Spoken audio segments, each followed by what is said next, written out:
see me now. What would you think? Scott, have you seen Dr. Jekyll and Mr. Hyde? I have seen that. In fact, mostly I have seen the 1941 version with Spencer Tracy and Ingrid Bergman, but I know that you're asking me about the 1931 version starring Fredric March as the title character. Yes, with Miriam Hopkins and Rose Hobart, directed by Ruben Mamoulian. It is it's widely regarded, I think, by critics still as being the best movie version of Robert Louis Stevenson's horror novella. Which is The Strange Case of Dr. Jekyll and Mr. Hyde. Oh, right, yeah. And there's probably been a version with the complete title in it. There have been many, many versions. Even recently, there was a TV series. But even now, many people, even though this is nearly 100 years old, people often say this is the best version. And I remember the 41 version with Spencer Tracy and Ingrid Bergman, and I really don't think it's nearly as good as this one. And that was the one that at the time that we were growing up, if you were watching monster movies, on Saturday afternoon or on the weekends or after school showings, that would be the version that you would see. Yeah, it was the most, of course it came in the height of the golden age of Hollywood as opposed to in the pre-code era, this one. And I even read that Louis B. Mayer tried to destroy the prints of the old one. I don't know if this is really, if these stories are true or not, because we heard the exact same thing about Gaslight. Remember, we talked about the British version of Gaslight and how supposedly he tried to get all those prints destroyed when the Ingrid Bergman, Charles Boyer version came out. And Louis B. Mayer was, I wouldn't put it past him.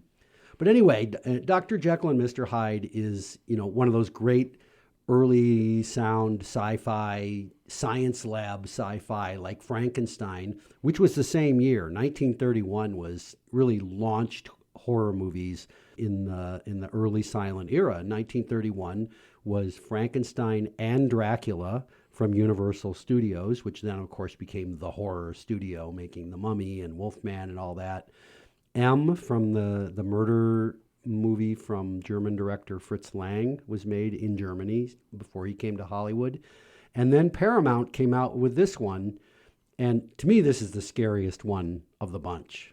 It really is strikingly powerful in terms of, the scare comes from the performance by Fredric March. Yeah. So the story, most people know the story. The Dr. Henry Jekyll, which in this movie they pronounce Jekyll.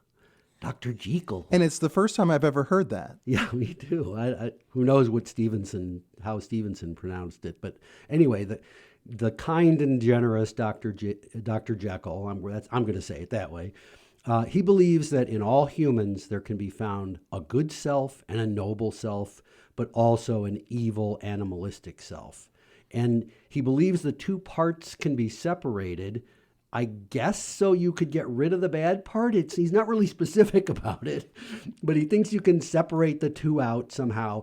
And he discovers a chemical that can do this, which, of course, in the great tradition of sci-fi mad scientists, he drinks himself. What else are you going to do? Of course, you're going to experiment on yourself. They don't even show him trying it on rats or anything first. He just makes it and drinks it. And from the get-go, he has the demeanor of a drug addict who just can't wait to get the next fix. Yeah, and he is an obsessive character, which we'll get into. So, there's this, and when he takes it, he immediately turns into this other character, the evil side of him, the sadistic alpha male bully, Mr. Hyde. And then the movie is this kind of Freudian battle between these two sides of human nature.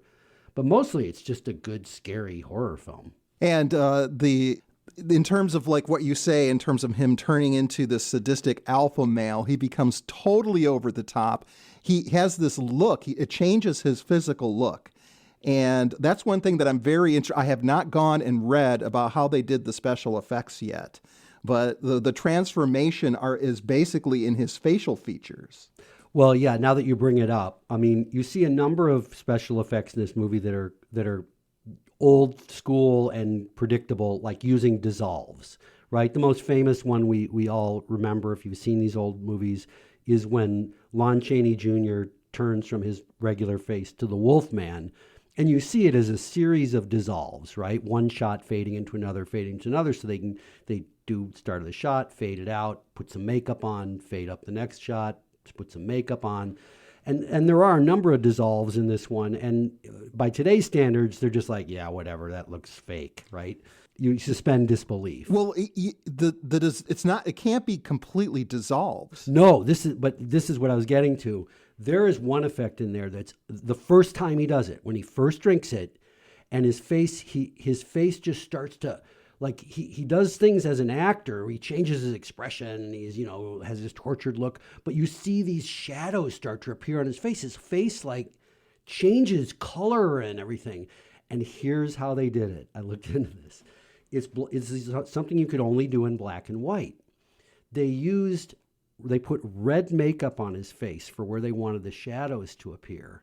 And then they used red and green lights. So remember, this is in black and white, but if you shoot with a red light on red, it'll show up. But as they would, at the same rate they faded out the red light, they faded up green light. So we don't see the colors, it's just light. So it's lighting it and it gets exposed in black and white. And if it's an equal amount of light, it basically looks the same, except as the green light comes up, the areas of red on his face turn black on black and white film. So it's brilliant. Brilliant, and then you couple that with the way that he's manipulating his facial features, and it's very effective. Yeah, I mean, he's a great actor. Fredric March, he's forgotten now by most people. This is a guy, he won Best Actor for this movie, and he won it in 1946 for The Best Years of Our Lives, a wonderful post-World War II drama. He was in the first version of A Star is Born. There have been 4 total versions of that now, and some people still think that one's the best. He's a great actor, so he's doing that. And in some of the older versions of Jekyll and Hyde, like I looked at a little bit of the John Barrymore silent version from the 1920s. He just does it totally with facial expressions, amazingly. And I think in the Spencer Tracy one in 1941, they don't use a lot of makeup and stuff. He does a lot of it with his face. They use some makeup. In this one, they use a lot. They make him look ape-like. Well, and see, that's one of the differences in the novella, which I read, which was written or published in 1886. And in the novella, he actually he shrinks, he becomes gnarled, but his facial features are such that it takes a while for people to realize something's wrong. And then when they really focus on him, they see evil. They see a darkness there. But it's not like this where the teeth change and the hair changes and he literally becomes the human monster. Yeah, and it's clear. I mean, people are talking about how scary and ugly he looks, right? They're not. I think there have been some versions where they have Mr. Hyde be sort of suave, right? Sort of attractive in a scary kind in a way that's. But in this one, he's actually really scary, and that works. The deal with him is that he's kind of Dr. Hyde. I think this is in all the versions. Mr. Hyde is really an evil version of Dr. Jekyll. So we see Dr. Jekyll as this good doctor and everything, but he's pretty full of himself. He thinks he's smarter than other people. He thinks he knows what human beings are made of, and he's entitled to have what he desires. He wants to get married to Muriel Carews, played by Rose Hobart, and her father wants them to wait 9 months, and he is so impatient to the point of it actually made me a little uncomfortable watching him try to force the general to allow them to get married earlier. Yeah, because it's all about sex. This movie it's not a subtext, it's the text. This movie is about sex. He really wants to get married to his wife, and when he can't do that, the unrestrained side of him comes out in Mr. Hyde, and Mr. Hyde, goes to a nightclub and meets this nightclub entertainer who's also probably a sex worker, and starts this so-called relationship with her, but clearly he's just forcing her to be with him.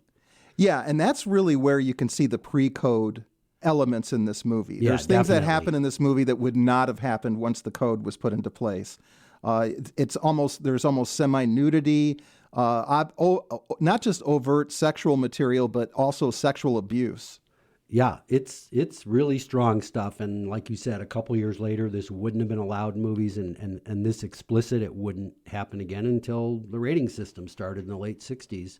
And he's just sort of he's so menacing in this movie, isn't he? The character. He is, and the nightclub entertainer, sex worker that you're talking about is portrayed by Miriam Hopkins, who's really great in the movie. Yeah, she was a great. When I say Fredric March isn't well remembered now, definitely Miriam Hopkins is not a name that many people know any longer. But she was a pretty big. We talked about a couple Ernst Lubitsch films that she was in. That right after this, she was in Trouble in Paradise and Designed for Living, two of the movies that really launched romantic comedies. Along with It Happened One Night, she famously turned down the role that Claudette Colbert got in It Happened One Night. So she was a big deal actress in the '30s too. But yeah, the way that Mr. Hyde is sadistic towards her and her fate in the movie is definitely something that you wouldn't have seen after the Code. But for all of it, it's got great production. The design of the streets, they're dirty, they're crowded, they're foggy. The way that they portray Victorian London is great. Yeah, it's very influenced by the German expressionist stuff. So yeah, London does look like this kind of, dirty, crowded Victorian set. And then the way that Karl Struss shot it. Struss was an amazing cinematographer who shot the movie Sunrise in the late silent era by Murnau. It's the lighting. The innovative special effects we mentioned. There's a great shot when the chase scene near the end when they run and their shadows are cast on the side of a building as like 2 stories high. Deep black shadows of people running that like cover the entire building. It's so amazing. And that's another element in the movie that's really shows the talent of Fredric March, because there's actors running, but Fredric March almost does acrobatics. He's like leaping from on stairwells from one floor to another. He's doing things like swinging around. It doesn't look like it's a stunt man. It looks like he's doing the stunts. Yeah. So a reason, here's a few reasons to see this movie, right? It's one of the original great, golden age of Hollywood horror films, maybe one of the scariest, certainly for its time. It looks great, and it's a chance, if you're a person that thinks about actors more, it's a great chance to see a couple of really great actors from the golden age of Hollywood, Fredric March and Miriam Hopkins. And even though it's not the first adaptation of The Strange Case of Dr. Jekyll and Mr. Hyde, it's the one that probably set the standard for all the ones that followed. Yeah, I would say so.